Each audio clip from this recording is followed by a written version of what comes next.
Hey everybody, I'd like to do a little review on this new product that's come out by Proaim. It's the Orion Geared Head. What I want to do is talk about all of its features and what it does, and what I like about it and what I don't like about it. But before I do that, let me first tell you that I've got years worth of gear head experience. I've worked with Pana heads and Airy heads, and so I've been there. In fact, I actually own a whirl head, so I've been in the gear head whirl for 30 years.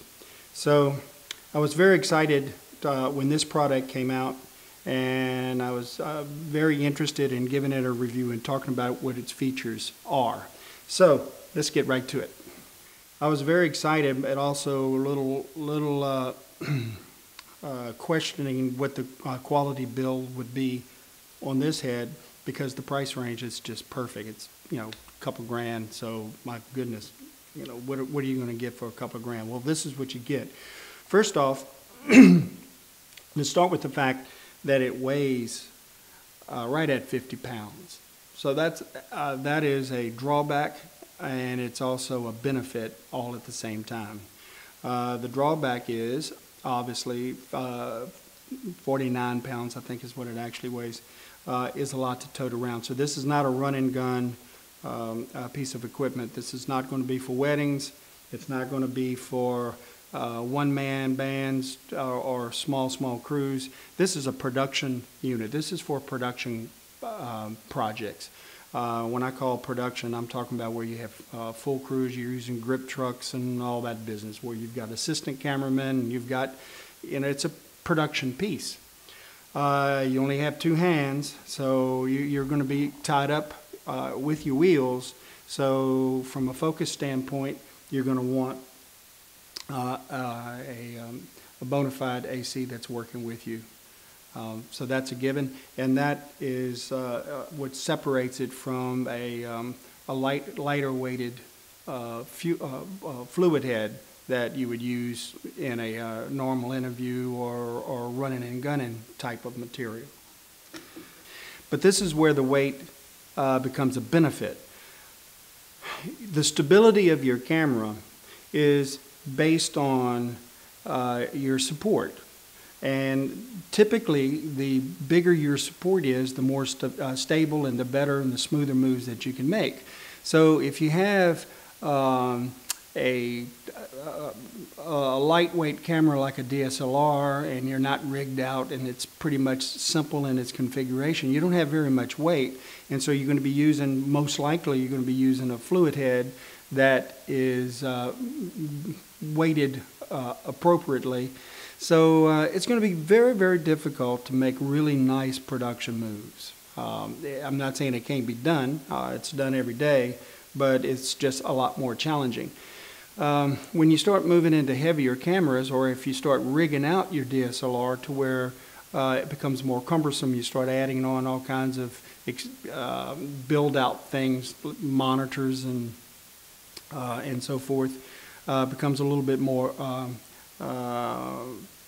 difficult to control, so you're going to want a head that's heavier.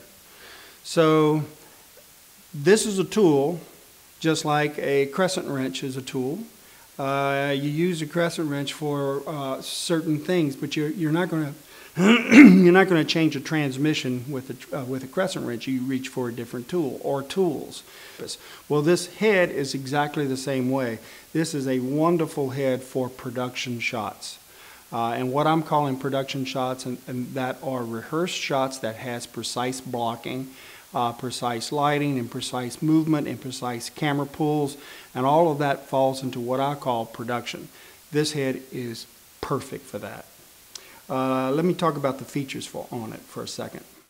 First, in addition to its weight as being an asset, these wheels are weighted, which means that they're actually heavy. If you took this off,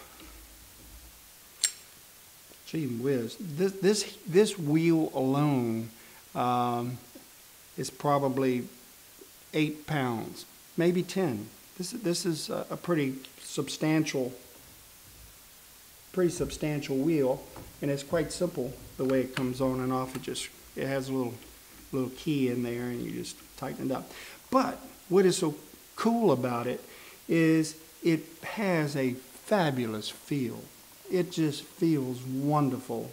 It has 2 gears for tilt, and it has 2 gears for panning. You have a slow and a fast. And I'm currently in the slow mode,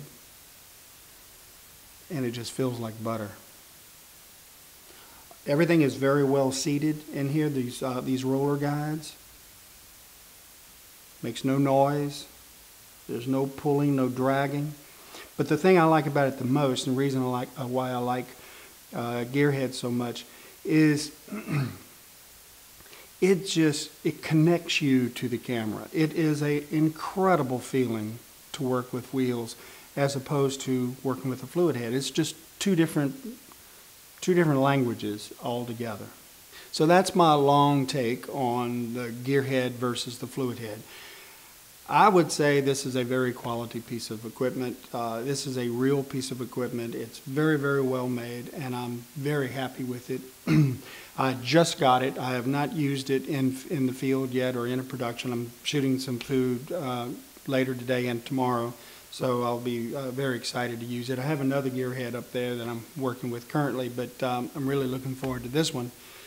And anyway, I hope you found this informative. I would certainly, if you're into production, I would suggest this is a very good buy. And the price is really unbeatable. I mean, you're never going to find a piece of equipment with this much quality build and workmanship, and what a fine feel for this price. You know, $15,000 head. So, let me know. Thank you.